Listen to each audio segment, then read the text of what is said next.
Hello বন্ধুরা, মৈনাক চলে এলাম নতুন একটা ভিডিওতে। আজকে এই ভিডিওতে রিভিউ করব এই বছর ক্রিসমাসের মুক্তি পাবে যে ছবিটাকে নিয়ে আমি চূড়ান্ত এক্সাইটেড। এবং আফটার প্রজাপতি দেখার পর এই ছবিটা আমি জানি প্রত্যেকজন বাঙালি অপেক্ষা করছে। যারা প্রজাপতি দেখেছে, যারা টনিক দেখেছে, যারা প্রধান দেখেছে, যারা সাঁঝবাতি দেখেছে, তারা প্রত্যেকে অপেক্ষা করছে কবে প্রজাপতি 2 তারা দেখতে পারবে। এবং দেবদার মুখে আমরা যেটা শুনেছি যে প্রজাপতি 2তে মিঠুন চক্রবর্তীকে এমনভাবে ডান্স করানো হয়েছে, মানে সেই ডান্স নাকি ফাটাকেষ্ট বা ডিস্কো ডান্সার এই ধরনের সিনেমাতেও নাকি হয়নি। এবং দেবদার লুকটার মধ্যে বেশ একটা ইউনিক ব্যাপার রয়েছে, তার হেয়ার স্টাইল বলো, তার লুকটা বলো, বেশ ইউনিক ব্যাপার রয়েছে। আমি সকালবেলায় পোস্টার রিয়াকশানও করেছি, পোস্টারটা তো আমার এক কথায় বেশ ভালো লেগেছিল। তো আজকের এই ভিডিওতে প্রজাপতি 2 এর টিজারের রিভিউ করব।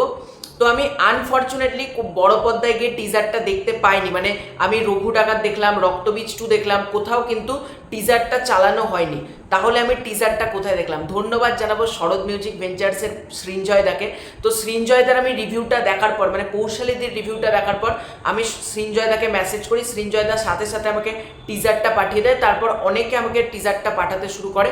তো কেমন লাগলো টিজারটা সেটা নিয়ে যদি আমি কথা বলি, তো টিজারটা আমার কাছে যে রেকর্ডিং ফাইলটা এসেছে সেটার ডিউরেশন হচ্ছে 51 সেকেন্ড। আমি সেটারই রিয়াকশান করছি। প্রথমে ক্যাপসিকাম টাইপের কিছু পড়ছে এবং তারপর দেবদা এখানে সম্ভবত কোনো সেফের ভূমিকাতে অভিনয় করছে। এবং এখানে বোঝা যাচ্ছে যে মিঠুন চক্রবর্তী এবং দেবদা মানে বাবা ছেলে একই আছে, কিন্তু এটা দেবদার মেয়ের চরিত্রে হয়তো সম্ভবত অনুভেগা রয়েছে। এবং একটা ইমোশনাল ব্যাকড্রপ কিন্তু রয়েছে। এবং সঙ্গীতের কাজ করছে তোমার জিৎ গাঙ্গুলি, আবহ সঙ্গীত রথিজিৎ। এবং টিজারটার মধ্যে দেখানো হচ্ছে যে জ্যোতির্ময় কুণ্ডু, তোমার দেব, সবাই সেফ। এই যে মিঠুন চক্রবর্তী, বেশ ভালো লাগছে। এবং যে গল্প সম্পর্কে সেরকম কিছু না বুঝলেও টিজারটা দেখে যেটা বুঝলাম সেটা হচ্ছে যে মিঠুন চক্রবর্তী এবং দেব দুজনে বাবা ছেলে। দেবদা হয়তো কোনো কারণে লন্ডনে গিয়েছে, লন্ডনে গিয়ে সেখানকার সাথে হয়তো অ্যাডজাস্ট করে নিয়েছে। কিন্তু মিঠুন চক্রবর্তী অর্থাৎ দেবদার বাবার যে চরিত্রটা, সে হয়তো প্রচণ্ড একা। সে তার নাতনি যে চরিত্রটা মানে দেবদার মেয়ে হয়তো হতে পারে, তাকেও ঠিক সে কাছে পাচ্ছে না, সামলাতে পারছে না, এবং দায়িত্ব কেউ কারোর দিক থেকে নিতে পারছে না। অর্থাৎ ছেলেও বাবার দায়িত্ব নিচ্ছে না, বাবাও ছেলের দায়িত্ব নিতে পারছে না। একটা লন্ডন এবং ইন্ডিয়া অর্থাৎ কলকাতা লন্ডন, একটা দুই দেশ, দুই মানে মেরু সম্পূর্ণ আলাদা, এদিক ওদিক, সেই রকম জায়গার একটা কানেকশন থাকতে পারে গল্পের মধ্যে। এবং দেবদার ক্যারেক্টারটা বোঝা যাচ্ছে যে সে প্রচণ্ড রান্না করতে ভালোবাসে, তার সেফ। এবং যে প্রথম যে শটটা আমরা দেখছি ক্যাপসিকাম পড়ছে, ওই শটটা খুব ভালোভাবে ডিজাইন করা হয়েছে এবং দেবদার সেফের চরিত্রে বেশ ভালো লাগছে। এবার তোমাদের মধ্যে একটা প্রশ্ন, প্রজাপতি 2 আর প্রজাপতি এই দুটো গল্পের মধ্যে কি কানেকশন রয়েছে? দেখো, আমার যেটা টিজার দেখে মনে হলো এটা সম্ভবত স্পিরিচুয়াল সিকুয়েল, মানে ক্যারেক্টারগুলোর নাম হয়তো এক রাখা হলো কিন্তু ঘটনা সম্পূর্ণ আলাদা, মানে আগের পার্টের সাথে পরের পার্টের কোনো মিল নেই। এটা হামি 2 এর ক্ষেত্রে আমরা দেখেছিলাম, হামির সাথে হামি 2 এর কোনো সামঞ্জস্য, কোনো মিল কিছু রাখা হয়নি। রামধনুর সাথে হামির কোনো মিল নেই। এটা বলিউডের বিভিন্ন ছবির ক্ষেত্রে হয়েছে, ভুল ভুলাইয়ার সাথে ভুল ভুলাইয়া 2 এর মিল নেই, 3 এর মিল নেই। মানে ক্যারেক্টার দু একটা নেওয়া হয় কিন্তু বাকি সম্পূর্ণ স্টোরিটা আলাদা করে দেওয়া হয়, এটা দেখেছি। মানে গল্পের কন্টিনিউয়েশন হয় না, যেটা রক্তবীজ বা রক্তবীজ 2 এর ক্ষেত্রে যেটা কন্টিনিউয়েশন হচ্ছে, আমার তো অন্ততপক্ষে মনে হলো টিজার দেখে কন্টিনিউয়েশন হচ্ছে না। এবং যেভাবে বড়দিনের ছুটিতে লেখা হচ্ছে এবং মিঠুন চক্রবর্তী পরে খুব ভালো লাগছে এটার মধ্যে, মানে যে এবং বাবা ছেলের মধ্যে সম্পর্ক, এখানে আমরা অনেককে দেখতে পাচ্ছি। এখানে শকুন্তলা বড়ুয়া রয়েছে, তারপর তোমার এদিকে অনির্বাণ চক্রবর্তীকে আমরা, মিঠুন চক্রবর্তী অসুস্থ থাকে, খরাজ মুখার্জিকে আমরা টিজারটার মধ্যে দেখতে পাচ্ছি। এছাড়া তোমার মানে অনেকে রয়েছে, এই যে অনির্বাণ চক্রবর্তী, তারও একটা চরিত্র এখানে রাখা হয়েছে। আমি শুনেছিলাম পরাণ বন্দ্যোপাধ্যায় কোনো একটা গুরুত্বপূর্ণ রোলে থাকতে পারে, আমি জানি না পরাণ বন্দ্যোপাধ্যায় আছে কি নেই।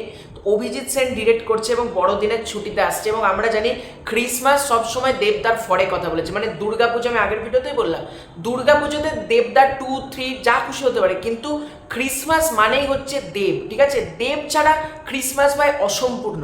এবং দেবদা যখন ক্রিসমাসে প্রজাপতি আনছে, তার আবার সিকুয়েল মানে প্রজাপতি, নামটার মধ্যে কতটা একটা ওয়েট রয়েছে বাবু, তার আবার পার্ট 2।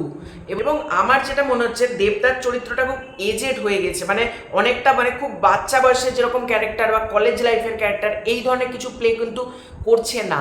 আবার এটাও হতে পারে প্রজাপতির গল্প ছিল বিয়ে নিয়ে, দেবদার বিয়ে হচ্ছে না, ফাইনালি দেবদা বিয়ে হচ্ছে কিন্তু চলে যাচ্ছে লন্ডনে, তখন আবার বাবা একা, এই ধরনেরও কিন্তু একটা কানেকশন থাকতে পারে। আমার যেটা মানে অনেক রকম থিওরিজ মাথায় আসছে, এবার কোন থিওরিটা হবে সেটা তো আমরা কেউই জানি না। আমার অনেক রকম থিওরি আসছে, অনেক সময় হচ্ছে গল্পের কোনো কন্টিনিউয়েশন নেই। আবার এভাবেও গল্পটা আমরা ভাবতে পারি যে মিঠুন চক্রবর্তী চেয়েছিল যে বাবা মানে মিঠুন চক্রবর্তী একা থাকছে বাড়িতে, একাই রান্না করছে সেই জায়গাতে, এবং আমরা জানি দেবদা ভালো রান্না করে, মানে ক্যাটারারের দায়িত্বে ছিল দেবদা, ওয়েডিং প্ল্যানার, সেখান থেকে হয়তো ভালো রান্না করছে, সেই রান্না থেকে হয়তো সেফ হচ্ছে, কিন্তু বিয়ের পর তাকে কোনো না কোনো চাপে হয়তো চলে যেতে হচ্ছে লন্ডনে, আলটিমেটলি মিঠুন চক্রবর্তী একা, এরকম অ্যাঙ্গেল থাকতে পারে। দেবদার বিদেশে গিয়ে তার মেয়ে হচ্ছে, তার মেয়ে দেখবে ইংরেজিতে কথা বলছে, অর্থাৎ অনুমেঘার চরিত্রটা হতেই পারে এরকম অ্যাঙ্গেল, তার মেয়ে হয়তো ফরেন কান্ট্রিতে অর্থাৎ লন্ডনেই তার জন্ম হচ্ছে, সে লন্ডনেরই সিটিজেনশিপ, এরকম অনেক অ্যাঙ্গেল থাকতে পারে। কারণ অভিজিৎ সেন ভাই প্রধান ছবিটা কি করেছিল ভাবো না,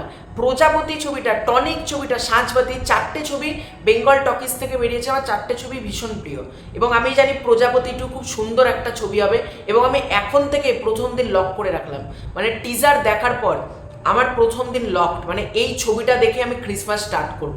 তারপর ক্রিসমাসে আরও যে সমস্ত ছবি আসছে সবগুলোই দেখব, কিন্তু সবার আগে আমি প্রজাপতি 2 দেখে ক্রিসমাস স্টার্ট করব। তো তোমাদের এই পুরো এন্টার বিষয়টাকে নিয়ে কি মতামত কমেন্ট করে জানিও। তোমরা কারা কারা বড় পর্দায় গিয়ে প্রজাপতি 2 এর টিজার দেখেছো সেটা কিন্তু কমেন্ট করে জানিও। চ্যানেলে নতুন থাকলে চ্যানেলটা সাবস্ক্রাইব করে দিও। খুব শীঘ্রই দেখা হচ্ছে নতুন কোনো ভিডিও, ততক্ষণ বাই বাই।